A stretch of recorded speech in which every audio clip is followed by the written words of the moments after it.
Class 9 ডাফ and ডটের third summative ইভলিউশনের যে মডেল সেটগুলি রয়েছে তার মডেল সেট 1 এর সমাধান দেওয়া হবে এই ভিডিওতে। পেজ নাম্বার 359 রয়েছে। তাহলে চলো শুরু করা যাক। শুরুতে সেকশন এতে প্রোজপার্ট থেকে সিন রয়েছে এ শিপরিকড সেলর থেকে। আশা করি পড়া হয়ে গেছে টেক্সটটা, আমি ডিরেক্ট অ্যান্সারগুলো বলছি। Robinson Crusoe went out to observe the island on dash, অ্যান্সারটা হচ্ছে 15 July. The time Crusoe took to return to his tent from the valley of fruits, অ্যান্সারটা হবে 3 days। 3 দিন লেগেছিল ওই যে উপত্যকাতে ফলের গাছ ছিল সেই ফলগুলো নিয়ে তার তাঁবুতে আবার ফিরতে। এরপরে two make a lamp Crusoe collected, এরপরে ড্যাশ। তো এখানে টেক্সটে ট্যালো রয়েছে, এখানে যেটা হবে সেটা হচ্ছে এনিম্যাল ফ্যাট হবে। এরপরে রয়েছে ক্রুসো পুট নচেস অন ড্যাশ, অ্যান্সারটা হবে দ্য পোস্ট। এরপরে রয়েছে ট্রু ফলস এবং সাপোর্টিং স্টেটমেন্ট দিতে বলা রয়েছে। In the woody part Crusoe found few fruit trees. তো ওই যে উডি পার্ট অর্থাৎ জঙ্গল এর মতো জায়গাতে সেখানে কিছু ফলের গাছ তিনি খুঁজে পেয়েছিলেন। তো এটা যদিও একটু ডিপ্লোম্যাটিক টাইপের কোশ্চেন হয়ে গেছে, এই পরপর দুটো যেটা আছে দুটোই কিন্তু ডিপ্লোম্যাটিক টাইপের কোশ্চেন। তো এখানে ফিউ ফ্রুট ট্রিজ রয়েছে তাই জন্য এখানে ফলস করলাম। তো এখানে আমি সংখ্যাটাকে ধরলাম।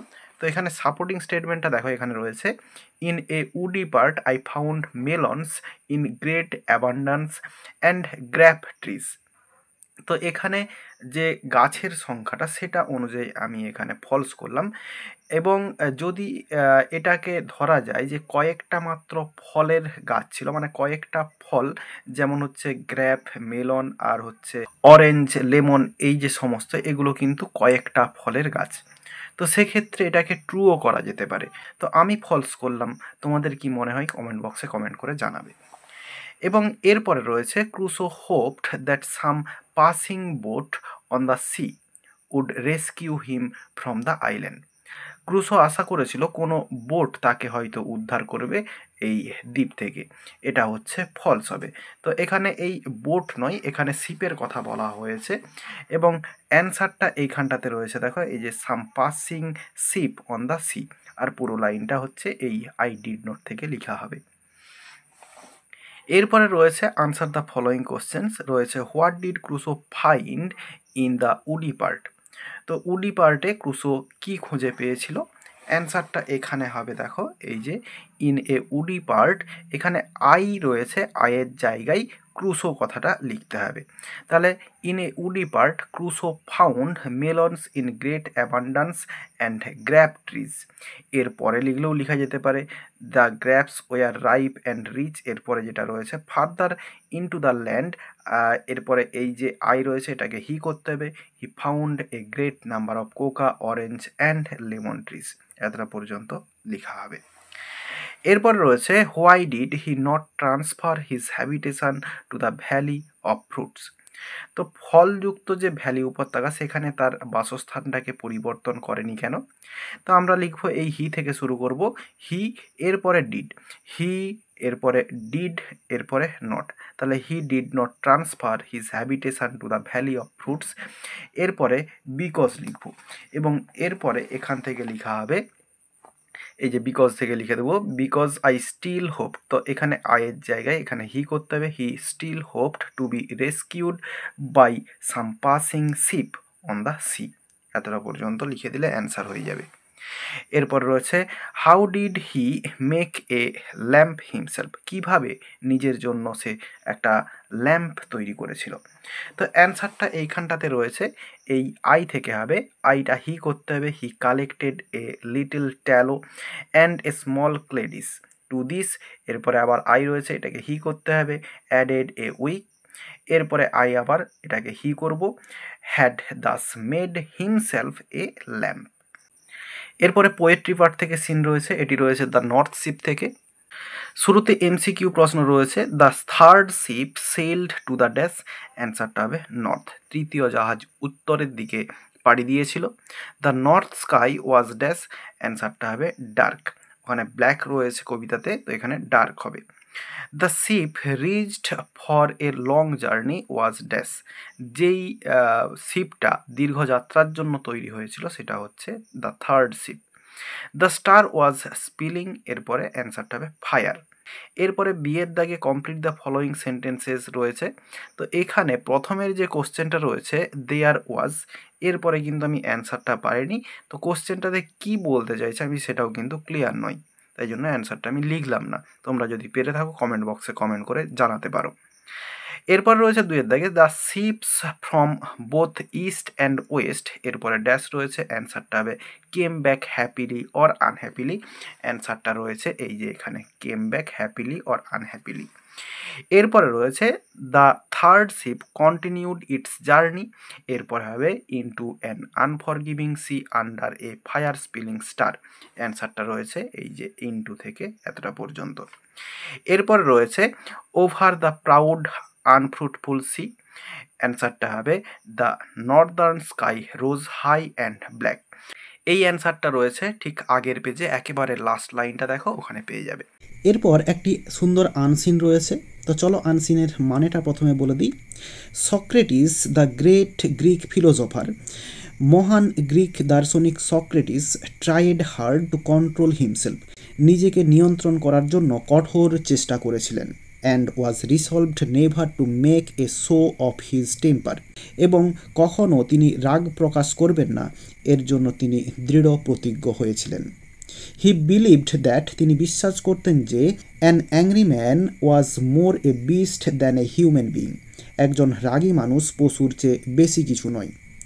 হি had a wife who use to lose her temper in the slightest excuse, তার একজন স্ত্রী ছিলেন যিনি সামান্যতম অজুহাতে রেগে যেতেন। And tried hard best to irritate the cool and calm philosopher, এবং শান্ত দার্শনিককে বিরক্ত করার জন্য যথাসাধ্য চেষ্টা করতেন। One day she became more furious than ever, একদিন সে আগের চেয়েও রেগে গেল। And began to insult Socrates, এবং সক্রেটিসকে অপমান করতে শুরু করলো। হি ওয়েন্ট অ্যাওয়ে, তিনি চলে গেলেন। And sat on the door step of his house, এবং তার বাড়ির দরজায় বসে পড়লেন। Socrates wife finding that he was not paying attention to her loud and angry scolding, সক্রেটিসের স্ত্রী যখন দেখলেন যে তার জোরে এবং রাগান্বিত বকাঝকাতে কোনো মনোযোগ দিচ্ছেন না, ওয়েন্ট আপ টু হিম, তার কাছে গেল। And emptied a pot full of water over him, এবং তার ওপর একটা ভর্তি জলের পাত্র ঢেলে দিল, অর্থাৎ জলটাকে ঢেলে দিল। The passers by were much amused this funny incident, এই মজার ঘটনায় পথচারীরা খুব মজা পেয়েছিল। Socrates joined them in their laughter, সক্রেটিসও তাদের হাসিতে যোগ দিয়েছিলেন।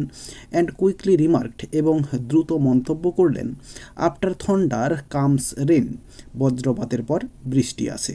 তাহলে মানেটা বলে দিলাম আনসিনের, এবার চলো কোশ্চেনের অ্যান্সারগুলো দেখে নেব। শুরুতে রয়েছে ট্রু ফলস এবং সাপোর্টিং স্টেটমেন্ট দিতে বলা রয়েছে। Socrates was an Egyptian philosopher, Egypt বা মিশরীয় দার্শনিক ছিলেন, এটা হচ্ছে ফলস হবে। এবং সাপোর্টিং স্টেটমেন্টটা এই ফার্স্ট লাইনটাই হবে, গ্রেট গ্রিক ফিলোসফার, পুরো লাইন লিখলে এই টেম্পার পর্যন্ত লিখতে হবে। এরপর রয়েছে Socrates believed that a happy man was more a beast than a human being, Socrates বিশ্বাস করতেন যে একজন খুশি মানুষ সে হচ্ছে বিষ্টের থেকেও খারাপ। তো এটা হচ্ছে ফলস হবে। এবং সাপোর্টিং স্টেটমেন্টটা এইখানে হবে, he believed that an angry man was more a beast than human being, যে রাগী মানুষ সে খারাপ। এরপর রয়েছে Socrates wife emptied a pot full of water over him, সক্রেটিসের স্ত্রী একটা জল ভর্তি পাত্র তার উপরে ঢেলে দিয়েছিলেন বা জলটাকে খালি করে দিয়েছিলেন, এটা হচ্ছে ট্রু হবে।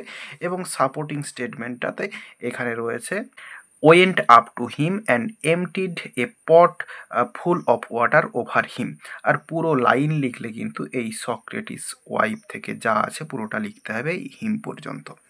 এরপরে বিয়ের দাগে রয়েছে complete the following sentences. The passers by in the street were much, এরপরে ড্যাশ রয়েছে, অ্যান্সারটা হবে এইখানটাতে amused at this funny incident. এখানে দিস না করে দি করলে ভালো হয়, তাহলে amused by the funny incident. এরপরে রয়েছে one day Socrates wife became dash. সক্রেটিসের ওয়াইফ কি হয়েছিলেন একদিন? More furious than ever and began to insult Socrates. এরপরে রয়েছে সক্রেটিস কুইকলি রিমার্কড, এরপরে ড্যাশ রয়েছে, অ্যান্সারটা হবে আফটার থন্ডার কামস রেন। যেমন কোটেশানে রয়েছে এরকম কোটেশানে লিখলে হবে, আর না হলে এখানে দ্যাট দিয়ে বাকিটা লিখতে হবে যেরকম আছে। এরপরে রয়েছে সক্রেটিস বিলিভড দ্যাট, এরপরে ড্যাশ রয়েছে, অ্যান্সারটা হবে এখানে an angry man was more a beast than a human being. এরপর রয়েছে সি এর দাগে আনসার দ্য ফলোয়িং কোশ্চেন্স। তো শুরুতে রয়েছে হু ওয়াজ সক্রেটিস, সক্রেটিস কে ছিলেন? অ্যান্সারটা লিখা হবে এরকমভাবে সক্রেটিস ওয়াজ, এরপরে এই যে এখানে রয়েছে গ্রেট গ্রিক ফিলোসফার, এখানে দা না লিখে এখানে এ লিখলে ভালো হয়, বা দা লিখলেও অসুবিধে নেই। এরপরে রয়েছে হাউ ওয়াজ হিজ নেচার, তো এই অ্যান্সারে যা আছে পুরোটা লিখে দিব। এরপরে এখানে যদি হু লিখতে পারি ভালো হয়, who tried hard to control himself and was resolved never to make a show of his temper. এতটা পর্যন্ত লিখে দিলে অ্যান্সার হয়ে যাবে। এরপরে রয়েছে হোয়াট ডিড হি বিলিভ, তিনি কি বিশ্বাস করতেন। এরপরে রয়েছে হাউ ওয়াজ হিজ ওয়াইফ, তার স্ত্রী কেমন ছিল। অ্যান্সারটা এখানে রয়েছে he believed that an angry man was more a beast than human being. এরপর রয়েছে he had a wife who used to lose her temper on the slightest excuse and tried her best to irritate the cool and calm philosopher. তাহলে first কোশ্চেনের answer এই being পর্যন্ত হবে, এবং second কোশ্চেনের answer এই হি থেকে পুরো এই ফিলোসফার পর্যন্ত লেখা হবে। এরপর রয়েছে what did his wife do finding Socrates not paying attention to হার। তো যখন তার স্ত্রী দেখলেন যে সক্রেটিস তার স্ত্রীর যে চিৎকার করছে তার কোনো মনোযোগ নেই সে তার প্রতি, তো তখন তিনি কি করেছিলেন। অ্যান্সারটা এখানে হবে এই যে Socrates's wife finding that he was not paying attention to her loud and angry scolding went up to him and emptied a pot full of water over him. এই লাইনটা লিখে দিলে অ্যান্সার হয়ে যাবে। এরপরে রয়েছে what did Socrates do and remark at the end. তো Socrates কি করেছিলেন এবং কি রিমার্ক করেছিলেন, কি বক্তব্য বলেছিলেন একেবারে শেষে।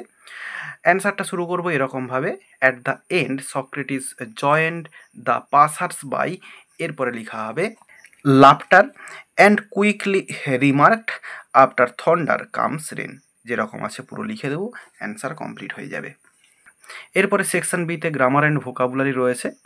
Yoga helps to improve the quality of life of the drug users.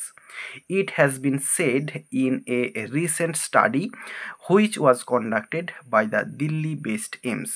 তো এর আগেও এটাকে পাওয়া গিয়েছে, মানে এই লাইনটা পাওয়া গিয়েছে যেখানে কিন্তু এই হুইচ ছিল না।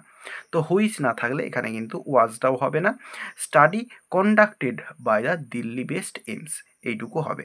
তো এখানে যেহেতু হুইচ দিয়েছে তার জন্য আমাকে ওয়াজটা অ্যাড করতে হলো। এরপরে রয়েছে আর্টিকেল প্রিপোজিশন।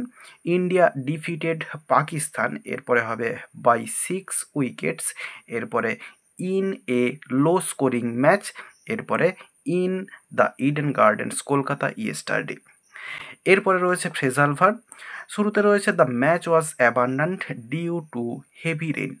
অ্যাবান্ডান্টের জন্য হচ্ছে কল অফ হয়, এখানে থার্ড ফর্ম রয়েছে তাহলে হবে কল্ড অফ।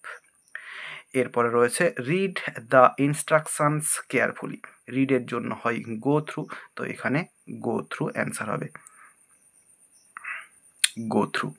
এরপরে রয়েছে Rabindranath died at the age of 80, এটা হচ্ছে পাস অ্যাওয়ে, তো এখানে সেকেন্ড ফর্মে রয়েছে, এখানে হবে পাস্ট অ্যাওয়ে। এরপরে ডি এর দাগে ডুয়েস ডাইরেক্টেড রয়েছে। I did not know them, voice change করতে বলা রয়েছে।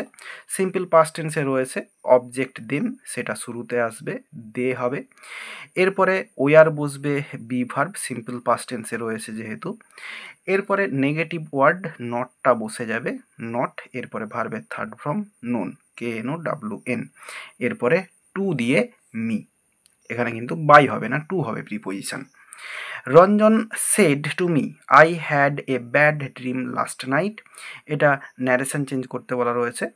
তাহলে এই যে সেড টু রয়েছে এটাকে টোল্ড করব, তাহলে রঞ্জন টোল্ড মি, এরপরে এখান থেকে লিখছি দ্যাট, এরপরে আই মানে রঞ্জন, তাহলে এখানে হবে হি, এরপরে হ্যাড রয়েছে মানে সিম্পল পাস্ট টেন্সে রয়েছে, এখানে পাস্ট পারফেক্ট হবে, তাহলে একটা হ্যাড হবে, আর হ্যাডের থার্ড ফর্ম হ্যাড হবে, মানে দুবার হ্যাড হবে।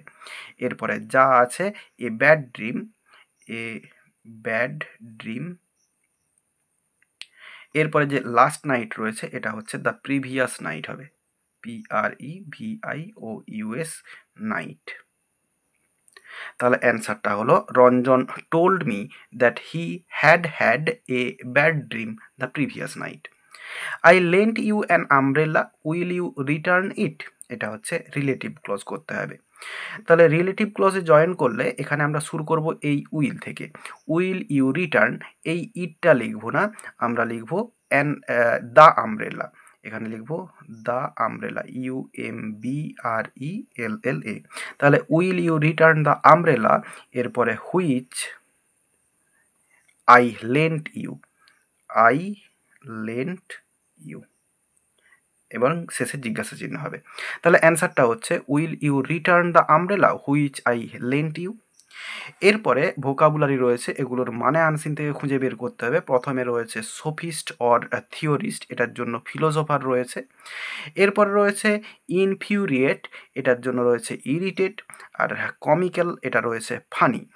আর এরপরে যেটা রয়েছে টু নোটিস, এটা হচ্ছে ফাইন্ডিং হবে, FINDING, ফাইন্ডিং হবে। এরপরে দেখো এখানে রয়েছে রাইটিং স্কিল, সি এর দাগে। এখানে এই রাইটিং স্কিলগুলোর মধ্যে আমার প্রথমের যেটা রয়েছে হেডমিস্ট্রেসকে বা হেডমাস্টারকে চিঠি, seeking leave of absent for those days, কিসের জন্য না হচ্ছে অসুস্থতার জন্য, এটা কিন্তু ইতিমধ্যেই আপলোড করা হয়েছে। আর এরপরে সি এর দাগে যে বোট ক্যাপসাইজের ওপর রিপোর্ট রাইটিংটা, এটাও কিন্তু দেওয়া রয়েছে। তো আমি এন্ড স্ক্রিনে দিয়ে দিচ্ছি এবং হচ্ছে ডেসক্রিপশান বক্সে লিঙ্ক দিয়ে দিচ্ছি, তোমরা ওখান থেকে দেখে নিতে পারো। আর এরই সঙ্গে সঙ্গে এই প্রথম যে মডেল সেটটি তার কিন্তু সমাধান দিয়ে দিলাম। আশা করি বোঝাতে পারলাম। ভিডিওটি ভালো লেগে থাকলে একটি লাইক করো এবং বন্ধুদের মধ্যে শেয়ার করো, এবং আমার এই চ্যানেলে নতুন হলে চ্যানেলটি সাবস্ক্রাইব করে পাশে থাকা বেল আইকনটি প্রেস করো পরের ভিডিওগুলি সবার আগে পাওয়ার জন্য। এই ভিডিওতে এতটাই দেখাবে, নেক্সট ভিডিওতে ভালো থাকো সবাই, ধন্যবাদ।